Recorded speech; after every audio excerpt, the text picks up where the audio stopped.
ദിവസം പുതിയ പുതിയ സിനിമകൾ ഇറങ്ങുമ്പോൾ ഓരോ ആൾക്കാരും നമ്മുടെ ചുറ്റുമുള്ള ഫ്രണ്ട്സും ഫാമിലീസും ഒക്കെ പുതിയ സിനിമകളെക്കുറിച്ച് ഡിസ്കസ് ചെയ്യുമ്പോൾ നമുക്ക് പക്ഷെ അത് പോയി കാണാനുള്ള ഒരു ത്രാണിയോ അല്ലെങ്കിൽ അത് കാണാനുള്ള ഒരു ഇൻട്രസ്റ്റോ ഉണ്ടാവില്ല.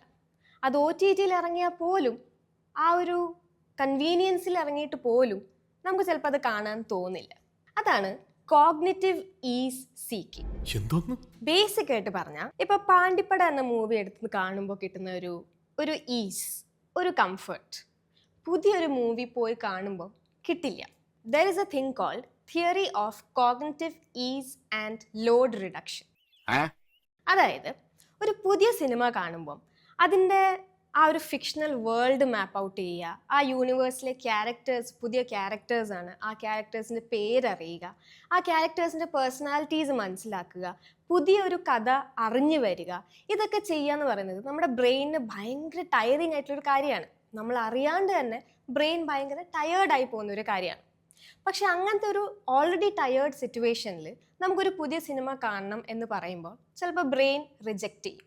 അതാണ് നമുക്ക് ചില സമയത്ത് പുതിയ സിനിമകൾ കാണാൻ വലിയ താല്പര്യമില്ലാത്തത്. പക്ഷെ അതേസമയം ഒരു പഴയ സിനിമ എടുത്ത് കാണുമ്പോൾ നമുക്കതിലെ യൂണിവേഴ്സ് നമുക്കറിയാം, അതിലെ കഥ നമുക്കറിയാം, ക്യാരക്ടേഴ്സിനെ അറിയാം, ആ ക്യാരക്ടേഴ്സ് ഏതൊക്കെ ഡെവലപ്മെൻറ്റിലൂടെ പോകുന്നു എന്ന് നമുക്കറിയാം, അല്ലെങ്കിൽ അതിലെ ട്വിസ്റ്റുകൾ നമുക്കറിയാം, അല്ലെങ്കിൽ അതിൽ ഏത് പാർട്ടിലാണ് നമുക്ക് ഫീൽ ഗുഡ് കിട്ടുന്നതെന്നും സങ്കടം കിട്ടുന്നതെന്നും ദേഷ്യം കിട്ടുന്നതെന്നും എന്നൊക്കെ നമുക്കറിയാം.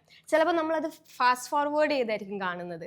അപ്പോൾ അങ്ങനത്തെ ഒരു കംഫർട്ട് കിട്ടാൻ വേണ്ടിയിട്ടാണ് നമ്മൾ പഴയ മൂവിയിൽ തന്നെ സ്റ്റക്കായിട്ടിരിക്കുന്നത്. പക്ഷേ ഇങ്ങനത്തെ ഒരു സിറ്റുവേഷനിൽ ഒരു ചെറിയ ഇഷ്യൂ എന്താണെന്ന് വെച്ചാൽ, നമ്മൾ ഒരു ഫാസ്റ്റ് മൂവിങ് സൊസൈറ്റിയിൽ ജീവിക്കുന്നുണ്ട്. ഓരോ ദിവസവും പല പല പല പുതിയ മൂവീസ് ഇറങ്ങുന്നതുകൊണ്ട് നമ്മുടെ ചുറ്റുമുള്ള ആൾക്കാർ അതിനെക്കുറിച്ച് ഡിസ്കസ് ചെയ്യുന്നതുകൊണ്ട് നമുക്ക് ചിലപ്പോൾ തോന്നും ഐ ആം ഫോളിങ് ബാക്ക്, അല്ലെങ്കിൽ ഞാൻ അപ്ഡേറ്റഡ് ആവുന്നില്ല, അല്ലെങ്കിൽ ഞാൻ ഇറങ്ങുന്ന സിനിമകളെക്കുറിച്ച് അറിയുന്നില്ല, അതിനെക്കുറിച്ച് അറിയാൻ താല്പര്യം കാണിക്കുന്നില്ല എന്നുള്ള ഒരു ഗിൽറ്റ് ഫോം ചെയ്യാനുള്ള എല്ലാ ചാൻസസും ഉണ്ട്.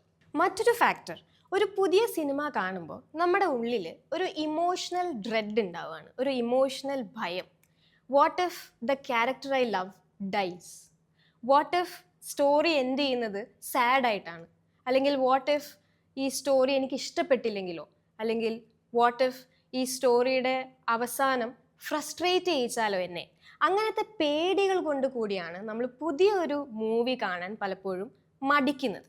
പക്ഷേ അതേസമയം നമ്മളൊരു പഴയ മൂവി കാണുകയാണ്, അല്ലെങ്കിൽ നമ്മൾ ഓൾറെഡി കണ്ടിട്ടുള്ള ഒരു മൂവി കാണുകയാണെങ്കിൽ അതിൽ നമുക്കൊരു സോമാറ്റിക് റിലീസ് കിട്ടും. അതായത് ഒരു ഫിസിക്കൽ റിലീസ്. നമ്മുടെ നെർവസ് സിസ്റ്റം സെറ്റിൽ ഡൗൺ ആയിട്ടാണ് നമ്മൾ ആ സിനിമ കാണുന്നത്. നമ്മൾ ആ സിനിമ കാണുമ്പോൾ എൻറ്റർ ചെയ്യുന്നത് ഒരു ഗ്യാരൻറ്റീഡ് സേഫ് സോണിലേക്കാണ്.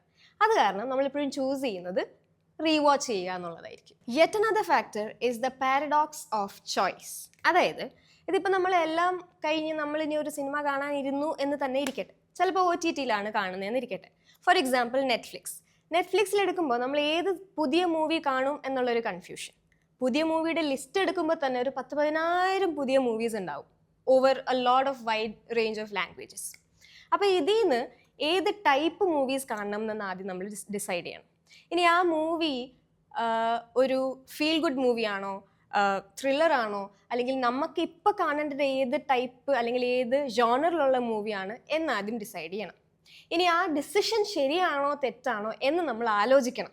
ഇൻ കേസ് തെറ്റിപ്പോയാൽ നമ്മൾ വിഷമിക്കും. സോ അങ്ങനത്തെ ഡിസിഷൻ ഫറ്റീഗും കൂടെ വരുന്നത് കൊണ്ടാണ് നമുക്ക് കറങ്ങിത്തിരിഞ്ഞ് നമ്മൾ ഈ ബ്രൗസിംഗ് ഒക്കെ ചെയ്ത് കറങ്ങിത്തിരിഞ്ഞ് വരുന്നത് ഓൾഡ് മൂവിയിലേക്ക് പോകുന്നത്. സോ ഇതിലൊരു ബേസിക് ഫാക്റ്റ് നമ്മൾ എല്ലാവരും മനസ്സിലാക്കേണ്ടത് is that you are not being uncreative or lazy, you are not avoiding new movies. It's all just your brain's way of telling you എൻ്റെ ബ്രെയിൻ ഇപ്പോൾ ബാറ്ററി ലോ ആണ്, അത്രേ ഉള്ളൂ. സോ ആ ബ്രെയിനിൻ്റെ ലോ ബാറ്ററി ചാർജ് ചെയ്യാനുള്ള ഒരു efficient വേ ആണ്, ഒരു എഫിഷ്യൻറ്റ് മെത്തേഡാണ് പഴയ മൂവീസ് കാണുക എന്നുള്ളത്. So you do not have to feel guilty, but just take your own time.